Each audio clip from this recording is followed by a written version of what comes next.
Hello and welcome to today's webinar. This is a Washington Policy and COVID-19 webinar presented by the Franklin Partnership and the Policy Resolution Group at Bracewell. If you are joining this webinar, you are probably a member of the National Tooling and Machining Association or the Precision Metal Forming Association, as those organizations are the two who host these webinars. We have been coming to you for many months now, almost a year, with weekly and now bi-weekly updates on COVID-19 and the government's response, and now broadened to include other Washington policy issues as well. You can find all of the previous webinars on our website, onevoiceinfo.org. That's also where you'll be able to find today's webinar, this recording, as well as the slide deck. If you haven't heard enough from us in this webinar and you want other updates, you can follow us in the weeks when we don't do webinars. You can find us doing podcasts. The podcast is called Talking with One Voice, presented by NTMA and PMA. The folks who are on today's webinar are on that podcast as well. You can also find us in our weekly video series. It's called 2 Minutes with One Voice, distributed by both associations. One of the folks who's on today's webinar presents a 2-minute update, quick, fast on a policy or politics issue. You can find that from either association, and they distribute it in newsletters and on their website, so do check that out. I'll go back and tell you a little bit about who we are. I'm Caitlin Sickles, a principal at the Policy Resolution Group at Bracewell. My colleague Paul Nathanson is on today's webinar as well. We do the communications for NTMA and PMA. We support the work of Omar Nashashibi and John Guzik, both of whom are also on today's webinar. They do your on-the-ground government relations work in Washington for NTMA and PMA and have done so for many years. You will see today updates about what's going on in Washington. You'll also hear from us a little bit about what's up in media and how you can get involved in both fronts. So with that, there's lots to cover. I think we'll turn to the agenda. You can see here lots coming out from different government agencies, directives and new information. Again, all of what we discussed you can find online at onevoiceinfo.org. So with that, I will turn it over to the guys from the Franklin Partnership who will talk you through what is the latest from CDC. Thanks, Caitlin. There's a number of decisions that CDC made since our last webinar. We just want to update you on it. First one, this first slide here, is they've refreshed their web page. And so this is something that you might want to, when you print out the slide deck, just hand this page over to your HR department. And so there's valuable information for your employees there moving forward. The CDC also, they've been very good over the past year of putting together little cartoon character slides and stuff, and now they've issued a poster. And this poster is to talk about the importance of communication with your employees, but more importantly, to establish an emergency communication plan if a crisis comes up within your particular facility. So again, print off the poster, put it up in your facility. On this page, the CDC gave out several links to helpful sites that you might want to print off for your HR and for your employees. But what you need to know about the vaccine, what are the different vaccines? How does a vaccine will impact you? What happens after the vaccine? So there's seven different sites there that they can link onto to determine, everything you need to know about the vaccines moving forward. And then the CDC issued some frequently asked questions. And so the first one says, okay, I've had my 2 doses of the vaccine. Do I still need to wear a mask at work or in my facility or wherever? And the CDC issued their frequently asked questions, says, yes, the purpose of the mask is to not only protect you, but to protect others. And so that's an important ruling moving forward. And then secondly, the frequently asked question was, okay, I was infected by the COVID virus, so I have the antibodies. Do I need to get a vaccine moving forward because I already have the antibodies? And the CDC issued in their ruling that yes, even if you have been infected, you should receive the vaccine because we're not sure how long individuals are protected by those antibodies moving forward. So that was an important ruling moved forward. Omar, OSHA and the president has issued, OSHA's made some decisions and the president has issued some important executive orders recently. Let's talk about them. Yeah, that's right, John. And something you've heard from us quite often is with regards to record keeping and the importance of that, especially hazard identification and also training. This is just a friendly reminder. Everyone in your HR department already knows this, but your OSHA 300A electronic filing is due now, due on March 2nd. So it's due on Tuesday. So hopefully you've got that taken care of. And many of you are aware you should have already had it posted up for viewing in the shops from February through into April. So just a friendly reminder that the portal is open. You do need to get your 300A filed and put in there. We believe, especially given that there's a new administration, new sheriff in town, so to speak, that having these in and the review process of them is going to be quite significant. We do suspect that, and this is speculation, but rightfully likely so, that the administration is going to be taking a close look at some of these 300As. Also keep in mind, these are posted on the internet, and we had FY 2018 released last September, I believe it was. So expect that to come. Also just wanted to add on here a change that's been made over the Department of Labor. Hopefully nothing that any of you all have to deal with, and not trying to scare anybody into action, but just giving you an idea of, this is giving us Obama era flashbacks of how you might be dealing with a different type of government, more of enforcement rather than a cooperation. The Department of Labor announced a few days ago that they are going to be overseeing worker retaliation complaints under things that they typically will try for, well, mob cases. So that's something to keep in mind and track closely here on additional types of enforcement mechanisms and ways that they're going to do it. We've seen them do this over on EPA, where they partner with DOJ on enforcement, but there's a new area, as you can see here. Anti-money laundering and criminal antitrust, anti-retaliation act will be two ways that they're going to be looking at whistleblower retaliation and how to enforce some of those laws. So again, something we'll continue to watch closely for you. Just wanted to provide you one more quick update here on regulations and executive orders. The latest numbers that we've got is 34. 34 are the number of executive orders that President Biden has put in place, and that is through about 35 or so days of his presidency. So we're on a pretty healthy clip here to continue adding them. As you can see how it compares to previous presidencies. You've seen this chart from us before. The main update is last time you heard from us, I think we were at 28. We're now at 34. Two of them we'd like to highlight before we really get further into the COVID-19 relief and the next steps up on Capitol Hill, as there are going to be quite a few developments John will get into in the House of Representatives coming in a few hours today, not today, and tomorrow. Quickly, two executive orders on which we'd like to focus. President Biden issued a Made in America executive order in January. By now, many of you have heard about it. This is more for your reference, as too often people use certain terminologies interchangeably, and you cannot do so because in government speak, these items, Buy America, Buy American, Made in USA, country of origin labeling, former certificates under NAFTA, these all have legal consequences and ramifications. President Biden last month issued a new Made in America category that focuses only on government procurement, that is purchases by the federal government, which amount to about $600 billion a year. These are not domestic sourcing requirements for commercial, they are for government. Quickly, Buy America, as you can see here, applies to transportation. Buy American, with the N on the back end of it, that one looks at domestic preferences and usually provides about a 50% benefit for American businesses over foreign governments trying to come in and purchase.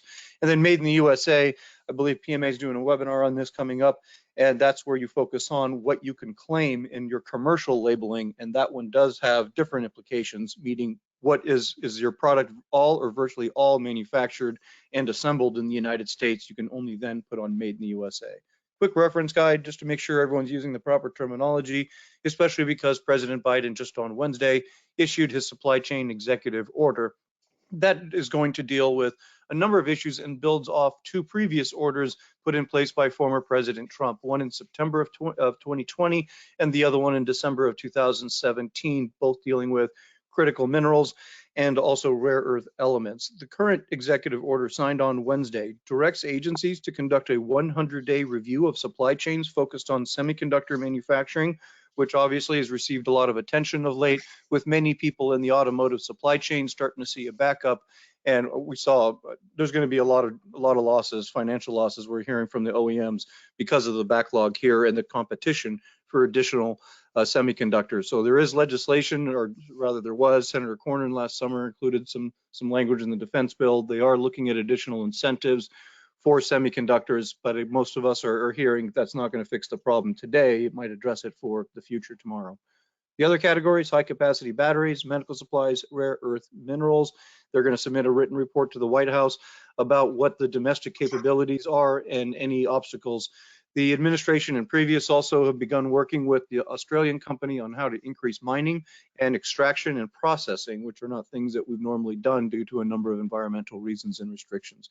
So just a quick non-COVID update that obviously ties in with some of the semiconductors and medical supplies and obviously rare earth. And we just wanted to keep you in the loop on the latest coming from executive orders. So John, I think everyone wants a quick update here on PPP and what's going on with idle loans. And we had one clarification on taxation. Yes, update, as you recall, we advocated heavily to make sure that in the PPP program, when a loan is forgiven, that the loan would not be considered income, would not be taxed as income. And after that legislative victory, the SBA did announce that idle loans that were forgiven would not be taxed as well. Here's an update chart: 3.7 million idle loans have been issued, a total of $200 billion. And so those and we'll talk about it in the stimulus bill, but the idle program will continue moving forward because they've added funds in the stimulus package for the continuation of the program. But with regard to PPP, there's been a concern with the Biden administration that are they meeting those in need? And this chart here just basically shows a data point to see who's receiving the loans, what is their gender, what is their ethnic background, and such, and to determine, are we meeting the needs of the American people? And the administration has made a determination that, well, no, we're not reaching the needs of those most in need. And so that's why the president announced, as of last Wednesday, the PPP program would only be open to employers with under 20 employees. And it is a way to get to those most in need. And for those two weeks, starting last Wednesday, only those loans will be processed. Having said that, the program continues to work well, whether it's a first draw or second draw. And with regard to forgiveness, I mean, there are 5.5 million loans have been issued. Only 1.7 million loan applications have been forgiven. And so under that statistic, many of you on this webinar may or may not have submitted your loan forgiveness application. And we strongly urge you to pursue that, as soon as possible, to make sure that your loan is forgiven moving forward. And then secondly, while the PPP program is being suspended for these 2 weeks, after the program opens up again, if you are interested in a second draw, that you immediately request that second draw application after the 2-week hiatus period for those under 20 employees is maintained. So.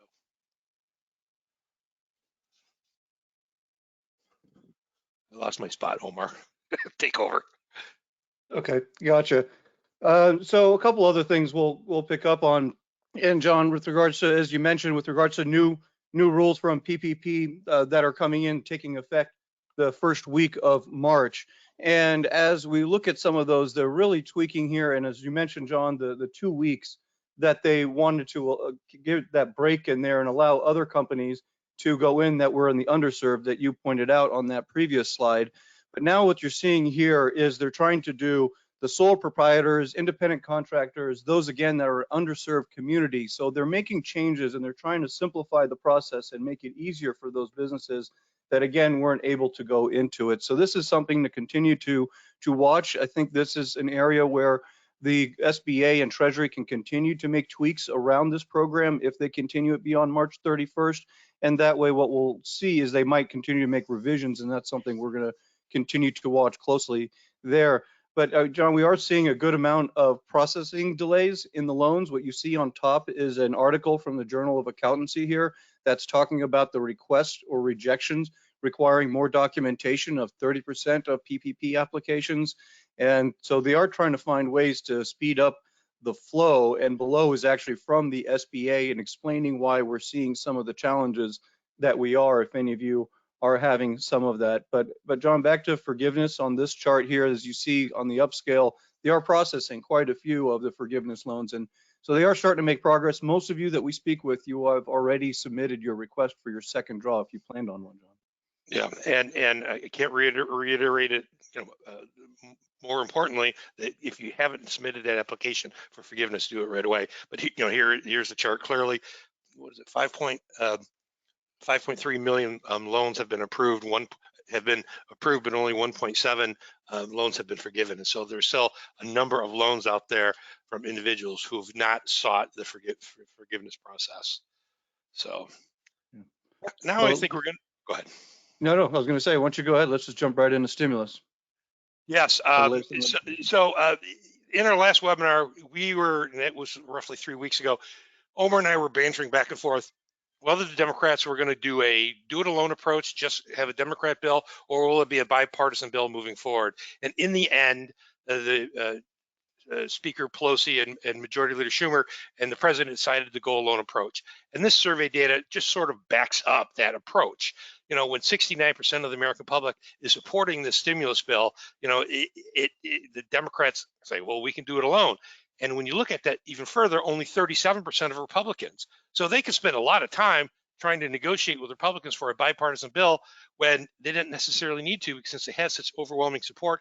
And more importantly, the number that I think is more important is the 71% of suburbanites are supporting this bill. And so that basically you are looking at that new Democratic base moving forward, and why the stimulus bill is so popular is because there's a number of provisions in there that impact individuals directly. Previous stimulus and relief packages were targeted towards employers and businesses and industries and such, but this program is targeted more towards individuals. For example, there's a $1,400 direct payment to individuals, expanding the enhanced unemployment benefits, $400 a week till the end of August. Extends the paid sick leave and family medical leave. It extends the tax credit for that. So there's a number of provisions that directly impact individuals, and that I think is why we're seeing it's so popular moving forward. But Omar, they also, as part of this, is they've reset the paid sick leave and family medical leave. Yeah, they really have. Maybe we could just pause for a second and just kind of put it a little bit more in a context. And Caitlin and Paul, you're welcome to jump in as well. But John, the sense increasingly that we're getting is Biden himself is trying to bypass Congress. You saw him; he was with the Arkansas governor the other day. He's trying to go straight to governors. And in that effect, what we see a lot of what he's trying to do there is make sure that he can get his message. He realizes that this bill may not be popular here in Washington among Republicans that are running on national politics. But to your point on that previous slide, it does seem like it's resonating among people in all sectors of the political spectrum. And so from that standpoint, you can see him increasingly going directly to the governors and even to local officials and bypassing them, bypassing Republicans here in Washington. And so to that point, you're starting to see what are some of these provisions that are popular, what are some of those that are out there. So a couple of things just to take a quick look at. These are proposals as of right now in the House bill. So that doesn't mean there will be law. You'll hear from us again on March 12th, Friday, 2 weeks from today, noon Eastern. But most likely what's in this, John, I think is likely what you end up with. So quick FFCRA pay limit, you all recall, now this is the paid sick part, not family part. The paid sick part was limited to 10 days. They've now reset it. So we're going back to another 10-day limit. Again, the extension of the employee retention credit, we talked to one of our One Voice members about it yesterday and as well. Kind of be careful. Talk to your CPA about how you're spending your employee retention tax credit and your second draw of PPP, and make sure you're not falling into a situation where you're double dipping. And by that, what we mean is you can now claim both the employee retention tax credit while your loan is being forgiven. But what it means for you is you cannot claim a tax credit for an expense you did not make, because if your loan is being forgiven, the government paid for it. So you cannot double dip. So careful on the timing of what you do, and maybe you try to scatter out some of the payments. And you also need to recognize that some of the employee retention tax credit must be used by a certain date, whereas your actual PPP loan is based more on the term and is not subject to a date, such as what you're seeing on this screen on June 30th. A couple of you larger companies, your HI tax, health insurance tax, make sure your hospital insurance tax, watch out for if that hits you as well. John, I don't know that we necessarily need to run through these slides from the Ways and Means Committee details. If you want to highlight a couple of them, what these are, folks, are exactly what the government nonpartisan Congressional Budget Office puts out. That is literally what their write-up and analysis of how much these provisions will cost and what they include. So everything from the COBRA premium subsidized at 85% through September of this year are included in here. Obviously, as John mentioned in a previous slide, extension through August 29th of some other UI, unemployment compensation benefits as well on this slide. And then John also on Education Labor Committee details as well. Yeah, that's the key provision in the education and labor provision was increasing the minimum wage to $15 an hour. And that has been the true battle taking place here in Washington. And new news is, as of yesterday, the Senate parliamentarian ruled that including a $15 minimum wage does not have the necessary revenue impact and therefore cannot be included in the budget reconciliation bill that the Senate considers. Even though Chairman of the Budget Committee, Bernie Sanders, is a huge supporter of the $15 minimum wage, it will not be ruled in order. Speaker Pelosi, after that news, says, well, we're still going to include the $15 minimum wage in our stimulus package that they're going to vote on either later today or tomorrow, as Omar mentioned earlier. And so stay tuned. As Omar said, what the House passes, much of it, I think, is going to stay the same. There are going to be a few tweaks. There's a concern that the bill is little over the budget constraints. For the Nonpartisan Congressional Budget Office says it was a little too pricey, so they may have to have some tweaks there, and then we'll see what happens with the minimum wage. I think in the end, I think we all agree that in the end, the minimum wage does get knocked out. I think the leadership, the Democrat leadership of the House and Senate will instead put the minimum wage up as a standalone bill and have people vote on it directly, which for some Republicans is going to put them in a very difficult situation. Before we move on from this, just give you a couple of things to talk about or look at. And John, maybe we can have some discussion on timing before we pivot to some of the other areas on which we're working and hand it off to Bracewell. Two quick items to point out. I know this just looks like a random spreadsheet. This is how the government operates. They say, if we're going to spend more money on the PPP, what does it cost in the outlay? So they're spending another $7.25 billion on that. But we wanted to point out these community navigator pilot programs, and that's where the government's going to help reach out to small businesses using manufacturing extension partnership programs and other offices from the federal government, and try to assist businesses in the way that NTMA and PMA already have, but assist others in trying to identify relief that they can secure under the COVID programs. But John, can we let's run folks through timing as you understand what we're looking like on this COVID bill. You mentioned that this is really more focused on individuals. We saw most of it is, with the exception of some business tax credits that are being extended there. So the timing wise, today is Friday, February 26th. We're just coming on 12/25. We expect the House likely today or tomorrow to pass this bill, unlikely with any Republicans. It still passes nonetheless. It goes over to the Senate, where their Senate Majority Leader Chuck Schumer of New York has said he's going to pass this and send a bill to the president by March 14th, when unemployment insurance expires again. So the idea there is work your way backwards. Our webinar is March 12th, and that's the Friday. So we suspect the Senate will have acted either on that point or that Saturday. So John, do you think the House is going to get their reconciliation bill done today or tomorrow? And will they have any Republicans? And is it smooth sailing in the Senate? Yes, they will pass a bill tonight or tomorrow. It will largely be partisan. I do believe there'll be a handful of Republicans that may end up voting for it. It moves over to the Senate, where I think I think it's a very different political environment out there. In the House, when you look at when this bill was put together in the House, it was put together largely, not exclusively, but largely the progressives in the Democratic caucus were the ones who framed this piece of legislation.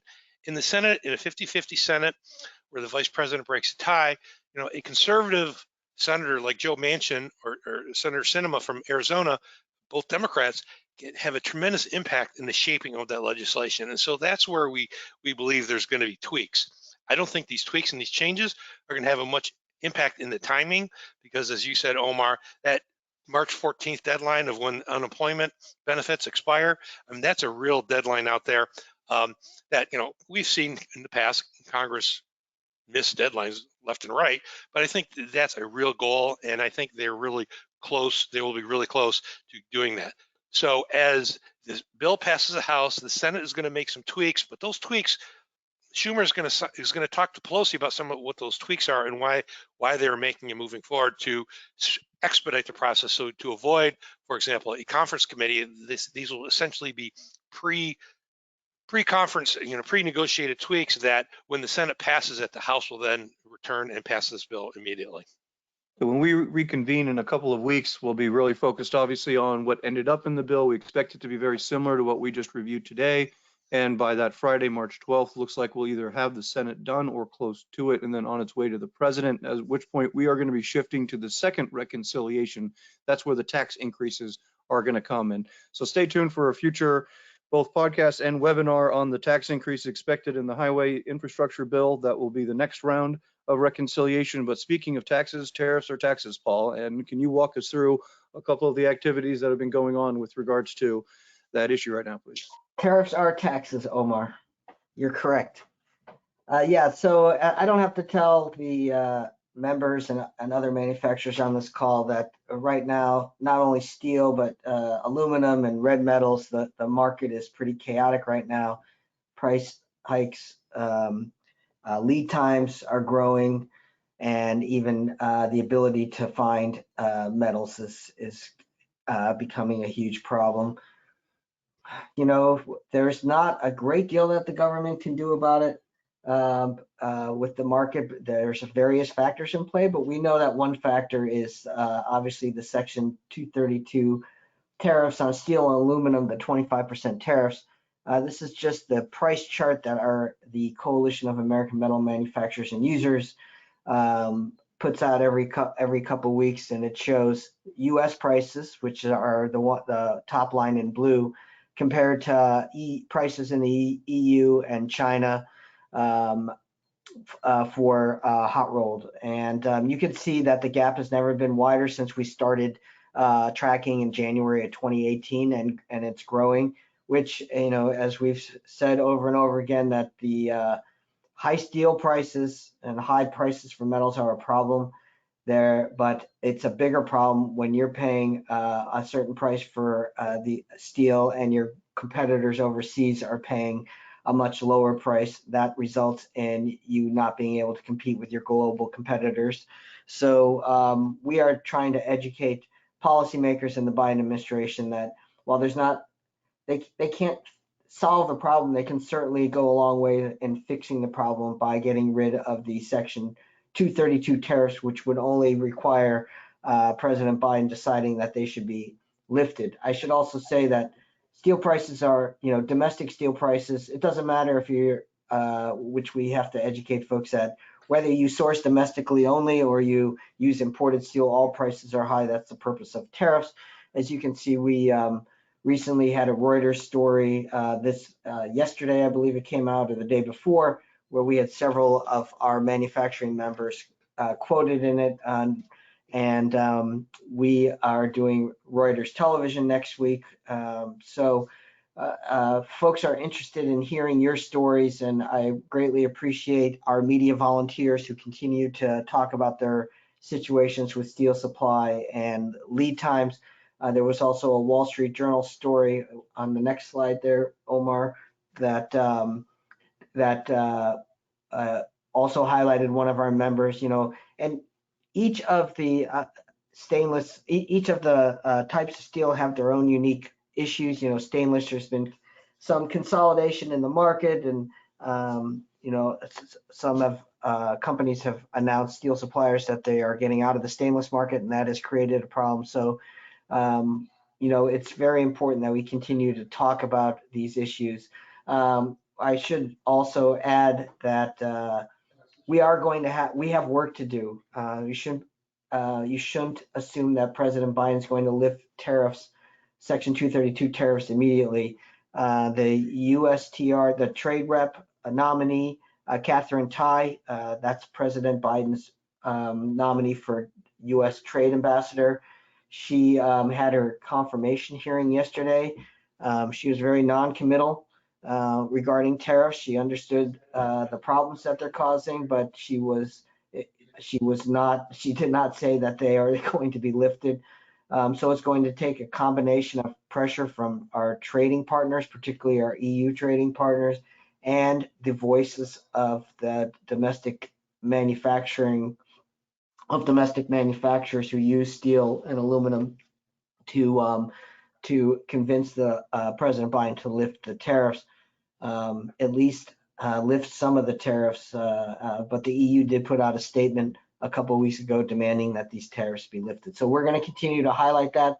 If you want to volunteer to speak to the media, we are able to provide talking points. We can get on the phone and do some training, but they want to hear your stories. And the only thing I want to add here is, even though we spend a lot of time on these webinars talking about policy, and we talk a lot about, you know, what's going on in Washington and how you can influence, you know, the course of policy in Washington through media, that's not the only kind of media relations that we do. And we still want to hear your stories of success in the industry that maybe don't have an immediate parallel to a policy issue. This, of course, the latest Mars rover, we have members who have made parts that were aboard that rover, part of the rover, and that's a great story. Why do we want to tell those? Because it matters for the perception of the industry.